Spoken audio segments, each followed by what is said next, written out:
ओम शांति। आज 2 अक्टूबर 2024 की साकार मधुर महावाक्य है। आज की मधुर महावाक्य में बाबा बोले, मीठे बच्चे, याद में रहकर हर कर्म करो तो अनेकों को तुम्हारा साक्षात्कार होता रहेगा। याद में रहकर हर कर्म करो तो अनेकों को तुम्हारा साक्षात्कार होता रहेगा। प्रश्न है, संगम युग पर किस विधि से अपने हृदय को शुद्ध पवित्र बना सकते हो? संगम युग पर किस विधि से अपने हृदय को शुद्ध पवित्र बना सकते हो? उत्तर है, ध्यान से सुने, याद में रहकर भोजन बनाओ और याद में खाओ तो हृदय शुद्ध हो जाएगा। तो हृदय को शुद्ध कैसे बना सकते हैं? किस विधि द्वारा? संगम युग पर याद में रहकर भोजन बनाओ और याद में खाओ तो हृदय शुद्ध हो जाएगा। संगम युग पर तुम ब्राह्मणों द्वारा बनाया हुआ पवित्र ब्रह्मा भोजन देवताओं को भी बहुत पसंद है। जिनको ब्रह्मा भोजन का कदर रहता वह थाली धोकर भी पी लेते हैं। महिमा भी बहुत है। याद में बनाया हुआ भोजन खाने से ताकत मिलती है, हृदय शुद्ध हो जाता है। ओम शांति। संगम पर ही बाप आते हैं। रोज बच्चों को कहना पड़ता है कि रूहानी बाप रूहानी बच्चों को समझा रहे हैं। ऐसा क्यों कहते हैं कि बच्चे अपने को आत्मा समझो? बच्चों को यह याद पड़े कि बरोबर बेहद का बाप है। आत्माओं को पढ़ाते हैं, सर्विस के लिए भिन्न भिन्न पॉइंट्स पर समझाते हैं। बच्चे कहते हैं सर्विस नहीं है, हम बाहर में सर्विस कैसे करें? बाप सर्विस की युक्तियाँ तो बहुत ही सहज बतलाते हैं। चित्र हाथ में हो, रघुनाथ का काला चित्र भी हो, गोरा भी हो, श्री कृष्ण का व श्री नारायण का चित्र गोरा भी हो, काला भी हो, भल छोटे चित्र ही हो, श्री कृष्ण का इतना छोटा चित्र भी बनाते हैं। तुम मंदिर के पुजारी से पूछ सकते हो कि इनको काला क्यों बनाया है, जबकि असूल गोरा था। वास्तव में तो शरीर काला नहीं होता है ना। तुम्हारे पास बहुत अच्छे अच्छे गोरे गोरे भी रहते हैं, परंतु इनको काला क्यों बनाया है? यह तो तुम बच्चों को समझाया गया है कि आत्मा कैसे भिन्न भिन्न नाम रूप धारण करते नीचे उतरती है। जब से कामचिता पर चढ़ती है तब से काला बनती है। जगन्नाथ व श्रीनाथ द्वारे में ढेर यात्री होते हैं। जगन्नाथ और श्रीनाथ द्वारे में ढेर यात्री होते हैं। तुमको निमंत्रण भी मिलते हैं। बोलो, हम श्रीनाथ के 84 जन्मों की जीवन कहानी सुनाते हैं। भाइयों और बहनों, आकर सुनो। ऐसा भाषण और कोई तो कर न सके, तुम समझा सकते हो। यह काला क्यों बने हैं? हर एक को पावन से पतित जरूर बनना है। हर एक को पावन से पतित जरूर बनना है। देवताएं जब वाम मार्ग में गए तब उन्हें काला बनाया है। कामचिता पर बैठने से आयरन एजेड बन जाते हैं। आयरन का कलर काला होता है, सोने का गोल्डन, उनको कहेंगे गोरे। वही फिर 84 जन्मों के बाद काले बनते हैं।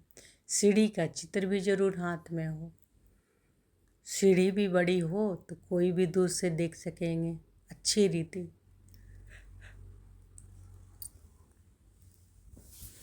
और तुम समझाएंगे कि भारत की यह गति है। लिखा हुआ भी है, उत्थान और पतन। बच्चों को सर्विस का बहुत शौक होना चाहिए। समझाना है कि यह दुनिया का चक्र कैसे फिरता है। Golden age, silver age, copper age, फिर यह पुरुषोत्तम संगम युग भी दिखाना है। भल बहुत चित्र नहीं उठाओ।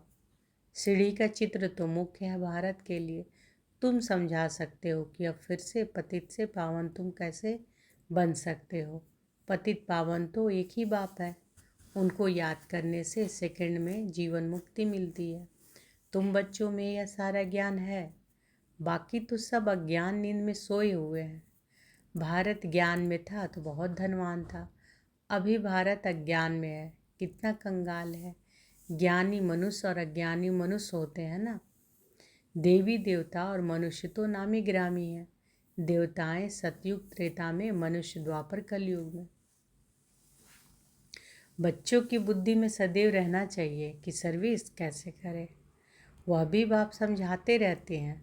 सीढ़ी का चित्र समझाने के लिए बहुत अच्छा है। बाप कहते हैं कि गृहस्थ व्यवहार में रहो। शरीर निर्वाह के लिए धंधा आदि तो करना ही है, जिस्मानी विद्या भी पढ़नी है। बाकी जो टाइम मिले तो सर्विस के लिए ख्याल करना चाहिए कि हम औरों का कल्याण कैसे करें। यहाँ तो बहुतों का कल्याण नहीं कर सकते हो, यहाँ तो आते ही हो बाप की मुरली सुनने। इसमें ही जादू है। बाप को जादूगर कहते हैं ना। गाते भी हैं कि मुरली तेरी में है जादू। तुम्हारे मुख से जो मुरली बजती है उसमें जादू है। मनुष्य देवता बन जाते हैं। ऐसा कोई जादूगर होता नहीं सिवाय बाप के। ऐसा कोई जादूगर है मनुष्य देवता बनाने वाला? नहीं ना। तो बाबा जादूगर है ना। ऐसा कोई जादूगर होता नहीं सिवाय बाप के।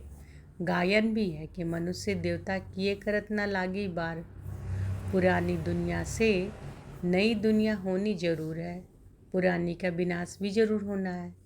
इस समय तुम राजयोग सीखते हो तो जरूर राजा भी बनना है। अभी तुम बच्चे समझते हो कि 84 जन्मों के बाद फिर पहला नंबर जन्म चाहिए।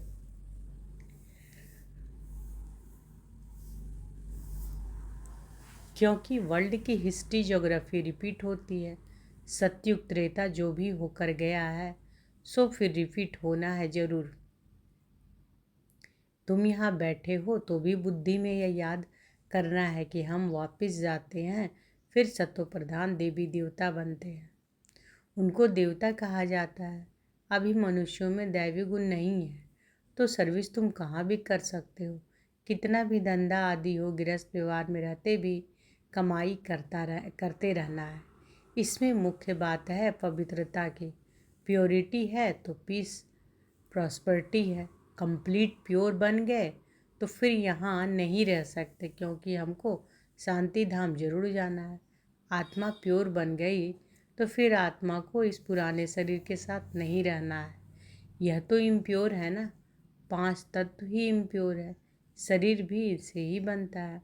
इनको मिट्टी का पुतला कहा जाता है। 5 तत्वों का शरीर एक खत्म होता है, दूसरा बनता है। आत्मा तो है ही। आत्मा कोई बनने की चीज़ नहीं।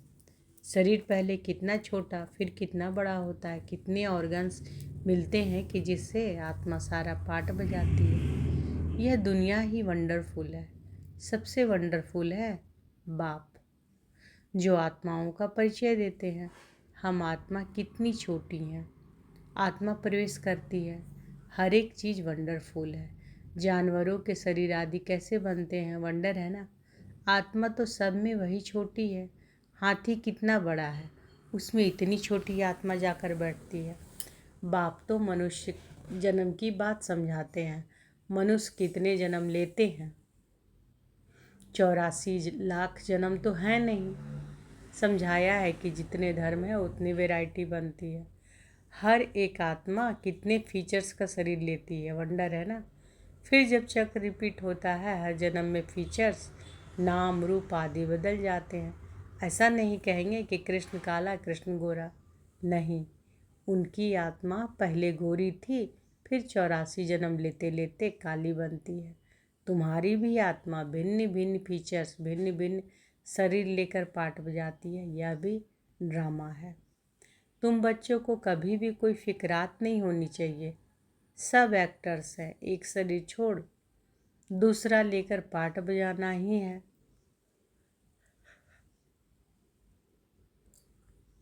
हर जन्म में संबंध आदि बदल जाता है। तो बाप समझाते हैं कि यह बना बनाया ड्रामा है। आत्मा ही 84 जन्म लेते लेते तमो प्रधान बनी है। अब फिर आत्मा को सतो प्रधान बनना है। पावन तो जरूर बनना है। पावन सृष्टि थी, अब पतित है। फिर पावन होनी है।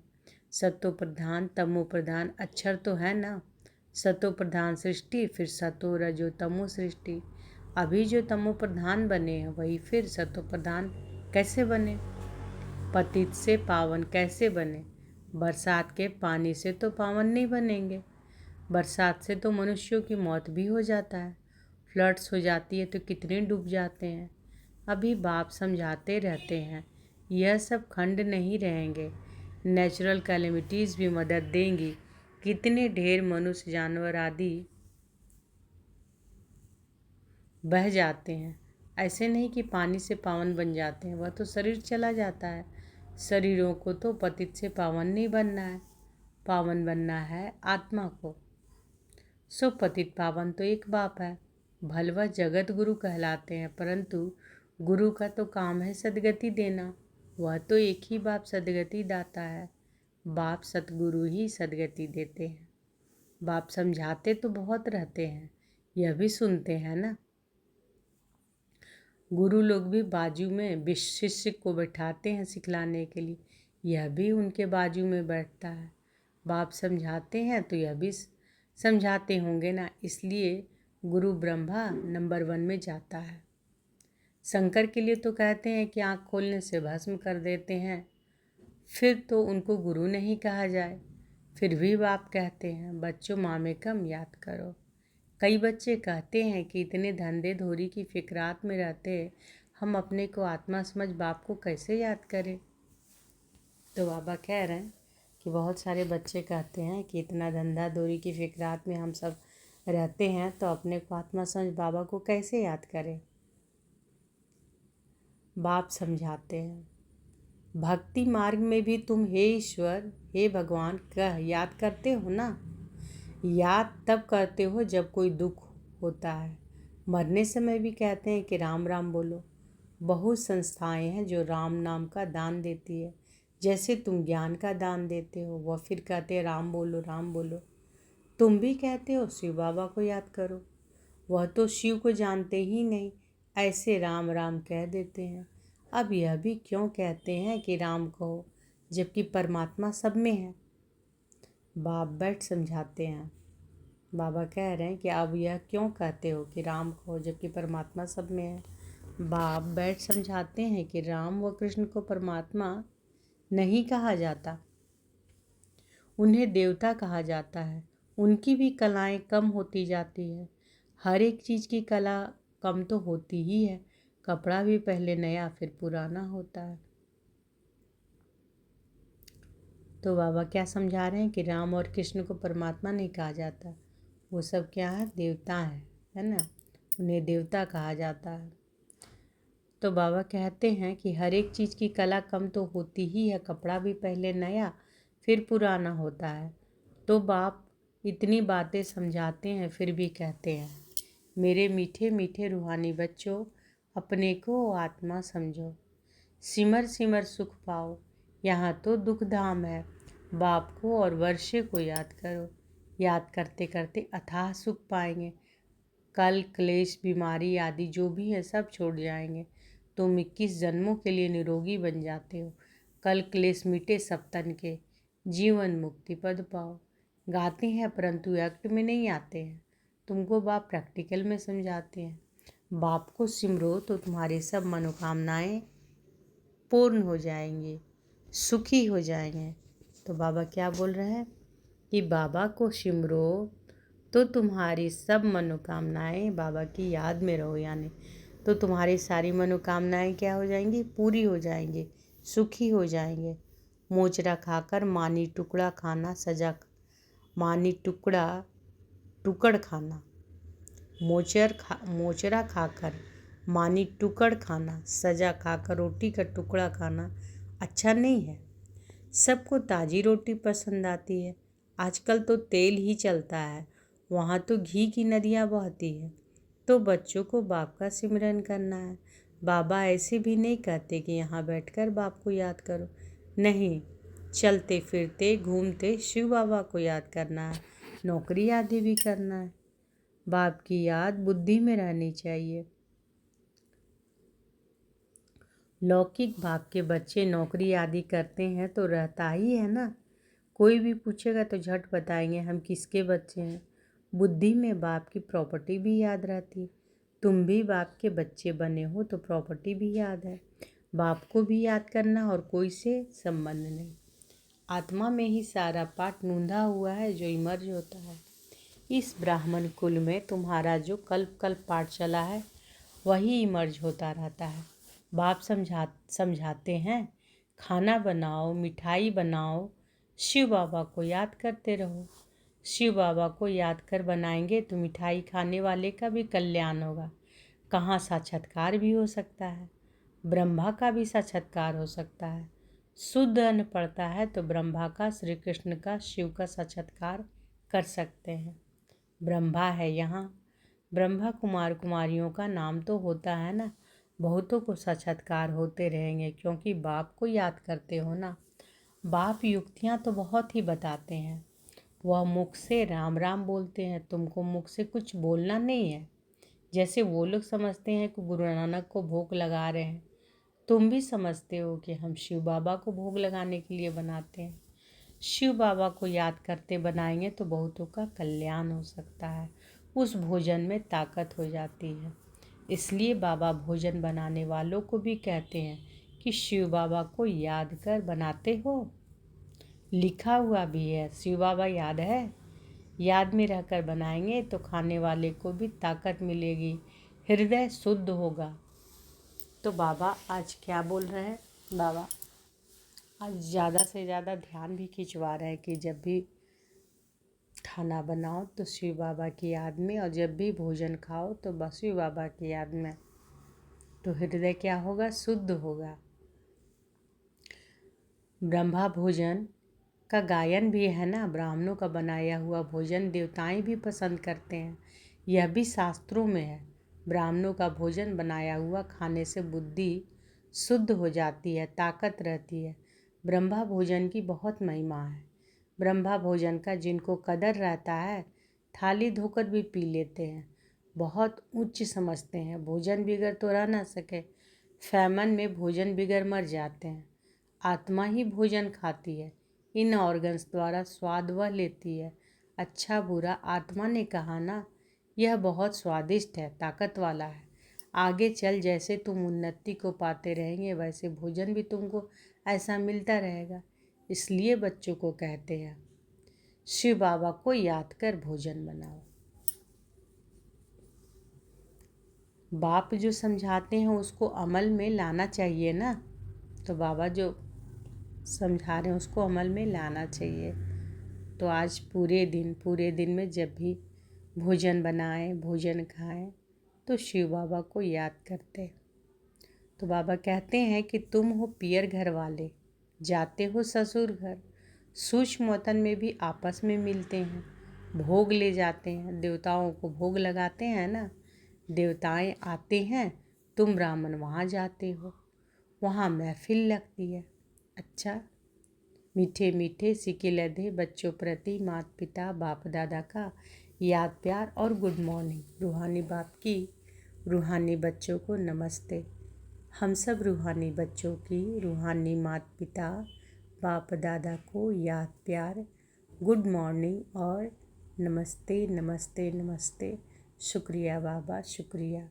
धारणा के लिए मुख्य सार, किसी भी बात की फिक्रात नहीं करनी है क्योंकि यह ड्रामा बिल्कुल एक्यूरेट बना हुआ है। सभी एक्टर्स इसमें अपना अपना पार्ट बजा रहे हैं। तो कोई भी बात में फिक्रात नहीं करनी है क्योंकि यह ड्रामा जो है बिल्कुल एक्यूरेट बना हुआ है और सभी एक्टर्स के क्या है, अपना अपना पार्ट बजा रहे हैं। जीवन मुक्त पद पाने व सदा सुखी बनने के लिए अंदर में एक बाप का ही सिमरन करना है। जीवन मुक्त पद पाने व सदा सुखी बनने के लिए अंदर में एक बाप का ही सिमरन करना है। मुख से कुछ भी बोलना नहीं है। भोजन बनाते व खाते समय बाप की याद में ज़रूर रहना है। बाबा आज वरदान दिए हैं तो अनुभव करें, बाबा का वरद हस्त हमारे सिर पर है। स्वार्थ, ईर्ष्या और चिड़चिड़ेपन से मुक्त रहने वाले क्रोध मुक्त भव। स्वार्थ, ईर्ष्या और चिड़चिड़ेपन से मुक्त रहने वाले क्रोध मुक्त भव। कोई भी विचार भले दो, सेवा के लिए स्वयं को ऑफर करो, लेकिन विचार के पीछे उस विचार को इच्छा के रूप में बदली नहीं करो। तो बाबा क्या कह रहे हैं कि कोई भी विचार अगर देते हो और स्वयं सेवा के लिए ऑफर भी दो, तो उस विचार के लिए ये भी ऐसा ना कि वो विचार इच्छा के रूप में बदल जाए, है ना। जब संकल्प इच्छा के रूप में बदलता है तब चिड़चिड़ापन आता है, लेकिन निस्वार्थ होकर विचार दो, स्वार्थ रख कर नहीं। मैंने कहा तो होना ही चाहिए यह नहीं सोचो, ऑफर करो।